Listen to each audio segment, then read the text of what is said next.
واقعہ حضرت خالد بن ولید رضی اللہ عنہ کس نمبر 110 اپنا اسلامک اسٹوڈیو۔ تمہارے شاہی خاندان میں شارینہ نام کی ایک لڑکی ہوا کرتی تھی۔ عباس نے پوچھا تم اسے جانتی ہوگی؟ جانتی ہوں، نوشی نے کہا۔ وہ ہرکل کی بیٹی تھی، وہ تو کچھ عرصہ ہوا ایسی غائب ہوئی کہ اس کا کچھ بھی پتہ نہ چلا۔ تم اسے کس طرح جانتے ہو؟ اس طرح کہ وہ ہمارے پاس ہے، عباس نے جواب دیا۔ ہم میں سے کسی نے اسے اغوا نہیں کیا تھا، وہ اپنی مرضی سے اپنے دل کے ہاتھوں مجبور ہو کر میرے ایک دوست کے ساتھ آ گئی تھی اور اب اس کی بیوی ہے۔ میرا یہ دوست میری طرح جاسوس ہے، وہ جاسوسی کے لیے گیا تھا۔ شارینہ سے ملاقات ہوئی اور دلی محبت نے دونوں کو ایک کر دیا۔ میں اس وقت لڑکپن کی عمر میں تھی، نوشی نے کہا۔ اس کے ساتھ تو میری گہری دوستی تھی، بڑی اچھی لڑکی تھی۔ کیا وہ تمہارے یہاں خوش رہتی ہے؟ میں تمہیں بتاؤں گا تو تم مانو گی نہیں، عباس نے جواب دیا۔ خود جا کر دیکھو تو یہ تمہیں یقین آئے گا کہ وہ کتنی خوش ہے۔ وہ واقعی بہت اچھی خاتون ہے۔ میں اتنا ہی کہوں گا کہ وہ تو بھول ہی گئی ہے کہ روم کے بادشاہ کی بیٹی ہے۔ ہمارے ہاں فضا ہی کچھ ایسی ہے اور ماحول ایسا جس میں کوئی دھوکہ اور فریب نہیں، محبت اور خلوص ہے۔ کچھ دیر تک شارینہ کی باتیں ہوتی رہیں اور نوشی بڑی دلچسپی سے پوچھتی رہی کہ مسلمانوں کے ہاں عورت کے لیے معاشرتی اور دیگر حالات کیسے ہیں؟ عباس اسے بتایا گیا معلوم نہیں، دل میں یہ بات کیوں آتی ہے؟ نوشی نے کچھ دیر خاموش رہ کر کہا، کچھ ایسی خواہش ابھر رہی ہے کہ تمہارے ساتھ ہی چلی چلوں۔ کچھ ایسا لگتا ہے جیسے تم سے جدا ہو کر مجھے دلی افسوس ہوگا۔ اس بدبخت منگیتر نے میرا دل مسل ڈالا ہے اور میں کچھ اور ہی سوچنے پر مجبور ہو گئی ہوں۔ یہ بات بھی دل میں کھٹکنے لگی ہے کہ میرے شاہی خاندان میں عزت اور غیرت اور حمیت ختم ہوتی جا رہی ہے۔ شاہی خاندان میں بدکاری ایک جائز رواج کی طرح چلتی ہے۔ مجھے تم نے دیکھ لیا اور اب تمہارے مقابلے میں تلوار نکال لی تھی۔ میں نے تمہارے متعلق ایسی کوئی بات سوچی ہی نہیں، عباس نے کہا، اور میں ایسی بات سوچوں گا بھی نہیں۔ تم جو سوچنا چاہتی ہو سوچتی رہو، میں اپنے فرض کی ادائیگی میں کوتاہی نہیں کروں گا۔ ایک سوچ اور آتی ہے، نوشی نے کہا، تمہارے ساتھ تو چلی چلوں لیکن معلوم نہیں تمہارا خاندان کیسا ہے۔ میرا مطلب یہ ہے کہ میں تمہارا مطلب جان گیا ہوں، عباس نے اس کی بات کاٹتے ہوئے کہا۔ تم یہ معلوم کرنا چاہتی ہو کہ میں بھی تمہاری طرح شاہی خاندان کا فرد ہوں یا میرے خاندان کی حیثیت کیا ہے؟ اگر میں یہ کہہ دوں کہ میں بہت ہی امیر کبیر خاندان کا فرد ہوں تو تم میرے ساتھ چل پڑو گی، ورنہ نہیں۔ نوشی ہنس پڑی۔ اس کی ہنسی کا مطلب یہی ہو سکتا تھا کہ عباس بن طلحہ ٹھیک سمجھا۔ تم سن کر شاید حیران ہوگی نوشی، عباس نے کہا، اسلام میں کوئی شاہی خاندان نہیں ہوتا۔ ہم جنہیں اپنا حکمران بناتے ہیں وہ بھی شاہی خاندان کے نہیں ہوتے۔ ہم سب ایک ہیں اور سب کے حقوق اور سب کی حیثیت مساوی ہے۔ اگر ہمارے خلیفہ ہمارے لشکر میں آ جائیں تو تم مانو گی ہی نہیں کہ یہ شخص ایک فاتح قوم کا سب سے بڑا سردار ہے۔ تم کہو گی کہ یہ تو ایک بالکل عام سا آدمی ہے۔ اسلام میں بادشاہ اور رعایا کا کوئی تصور نہیں، بنیے نوع انسان کی محبت اور ہمدردی ہمارا ایمان ہے۔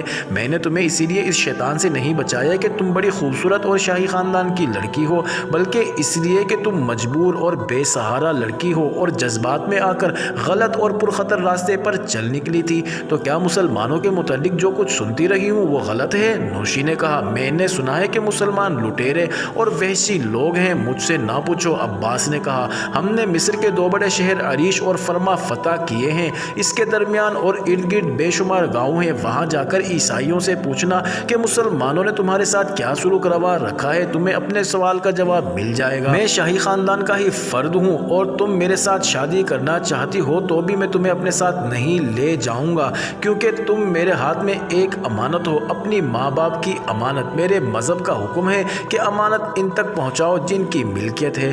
ٹھہرو، عباس نے گھوڑے کی باگ کھینچ کر کہا، گھوڑے کی ٹاپ سن رہی ہو؟ نوشی نے بھی اپنے گھوڑے کی باگ کھینچی اور کان کھڑے کیے۔ دوڑتے گھوڑے کی ٹاپ بڑی ہی دور کی آواز کی طرح سنائی دے رہی تھی۔ وہ گھڑ سوار کوئی بھی ہو سکتا تھا، لیکن ان دونوں کو یہ خطرہ محسوس ہو رہا تھا کہ نوشی کے منگیتر کو جب پتہ چلے گا کہ نوشی اور سیلی نوش غائب ہیں تو وہ ان کے تعاقب میں ضرور آئے گا۔ یہ گھڑ سوار نوشی کا منگیتر ہو سکتا تھا اور وہ کوئی بدھو بھی ہو سکتا تھا۔ کسی نے دیکھ لیا ہوگا کہ ہامون مرا پڑا ہے اور سیلی نوش نوشی کے ساتھ لاپتہ ہے۔ قتل کا شک بلکہ یقین انہی پر ہو سکتا تھا، لہٰذا کوئی بدھو ان کے تعاقب میں آ رہا ہوگا۔ گھوڑے کی ٹاپ اب واضح ہو گئی تھی اور لگتا تھا جیسے گھوڑا انہی کی طرف آ رہا ہے، اور دونوں مڑ مڑ کر دیکھتے چلتے گئے۔ گھوڑا خاصی تیز دوڑتا آ رہا تھا، ان دونوں کی رفتار معمولی تھی۔ پورا چاند اوپر آ گیا تھا اور جنگل کی چاندنی پہلے سے زیادہ شفاف ہو گئی تھی۔ اب جو انہوں نے پیچھے دیکھا تو انہیں گھوڑا نظر آنے لگا۔ وہ رک گئے اور گھڑ سوار کوئی عام مسافر ہوتا تو معمول کی چال چلتا، لیکن وہ سرپٹ گھوڑا دوڑاتے اور دیکھتے ہی دیکھتے بالکل قریب آ گیا۔ نوشی گھڑ سوار نے للکار کر کہا، اتنی آسانی سے نہیں جا سکو گی، تلوار نکال لو اور بدو پھر نہ کہنا کہ میں نے تجھے مقابلے کی مہلت نہ دی تھی۔ وہ نوشی کا منگیتر ہی تھا، وہ تلوار لہراتا رہا تھا۔ اس نے گھوڑا روکا اور عباس کو للکار کر گھوڑا عباس اور نوشی کے ارد گرد آہستہ آہستہ دوڑانے لگا۔ میں تجھے موقع دیتا ہوں اے رومی، عباس بن طلحہ نے کہا، میں اس لڑکی کو اپنے ساتھ نہیں لے جا رہا، اسے اس کے ماں باپ کے پاس لے جا رہا ہوں۔ جھوٹے بدو، منگیتر نے کہا، میں جانتا ہوں تو اسے کہاں لے جا رہا ہے۔ نوشی نے عباس سے کہا کہ وہ تلوار نکال لے اور اس کے ساتھ کوئی بات نہ کرے۔ نوشی نے اپنی تلوار نکال لی۔ منگیتر نے کچھ ایسی ناروا باتیں کہہ دی کہ عباس کو تلوار نکالنی ہی پڑی، ورنہ عباس کی کوشش یہ تھی کہ لڑنے تک نوبت نہ آئے، مگر منگیتر غصے سے باولا ہوا جا رہا تھا اور بڑھ بڑھ کر تلوار عباس کے آگے لہراتا تھا۔ آخر عباس اور نوشی کے منگیتر میں تیغ زنی شروع ہو گئی۔ دونوں اپنے گھوڑوں کو گھما پھرا کر اور پینترے بدل بدل کر ایک دوسرے پر وار کر رہے تھے، وار روک بھی رہے تھے۔ دونوں ماہر تیغ زن تھے، تلوار ٹکراتی اور جسموں سے دور رہتی۔ نوشی بھی تلوار لہرا کر منگیتر پر حملہ آور ہوئی، لیکن عباس نے اسے ڈانٹ کر پیچھے کر دیا اور کہا کہ ایک کے مقابلے میں دو تلواروں کا آنا بزدلی ہے۔ ان کی لڑائی تیز اور تیز تر ہوتی چلی گئی۔ نوشی اس قدر غصے میں بھری ہوئی تھی کہ وہ اس لڑائی سے الگ نہ رہ سکی، بار بار درمیان میں آتی تھی، لیکن دو مردوں کی لڑائی میں اس کی دخل اندازی کامیاب نہیں ہوتی۔ عباس بار بار اسے پیچھے رہنے کو کہتا تھا، آنے دے آگے اسے۔ منگیتر نے غضبناک آواز میں کہا، اسے میری ہی تلوار سے مرنا ہے، تم دونوں زندہ نہیں جا سکو گے، تم پیچھے ہٹ جاؤ عباس۔ نوشی نے کہا، یہ میرے ہاتھوں مرنا چاہتا ہے، پیچھے رہے نوشی۔ عباس نے گرج کر کہا، میں اسے زندہ رکھنا چاہتا ہوں۔ منگیتر گھوڑا ایک طرف لے گیا اور ان دونوں کے ارد گرد دوڑانے لگا۔ کیا نام لیا ہے اس کا؟ منگیتر نے پوچھا۔ عباس بن طلحہ، عباس نے کہا، میرا نام سیلی نوش نہیں، میں مسلمان ہوں۔ ہاں ہاں، منگیتر نے مذاق اڑاتے ہوئے کہا، میری تلوار مسلمانوں کے خون کی پیاسی ہے۔ اب منگیتر قہر اور غضب سے عباس پر حملہ آور ہوا، لیکن عباس کی تلوار منگیتر کے پہلو میں اتر گئی۔ عباس نے تلوار کھینچ کر اس کی گردن پر ایسا وار کیا کہ آدھی گردن کاٹ دی۔ منگیتر گھوڑے سے ایک طرف گر پڑا۔ چلو نوشی، عباس نے کہا، میں نے اسے زندہ رہنے کا بہت موقع دیا تھا، لیکن اسے اسی انجام کو پہنچنا تھا۔ نوشی کی طرف سے عباس کو کوئی جواب نہ ملا، جیسے نوشی وہاں تھی ہی نہیں۔ عباس نے ادھر دیکھا جدھر نوشی کو ہونا چاہیے تھا، لیکن ادھر نوشی کا گھوڑا کھڑا تھا اور نوشی گھوڑے کی پیٹھ پر نہیں تھی۔ عباس کو نوشی زمین پر گری نظر آئی۔ عباس کود کر گھوڑے سے اترا اور نوشی تک پہنچا۔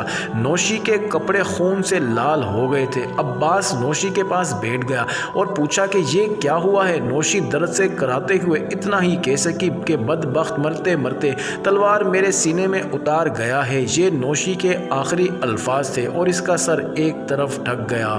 معزز ناظرین، جاری ہے اگلی ویڈیو کس نمبر 111 میں دیکھنا مت بھولیے گا۔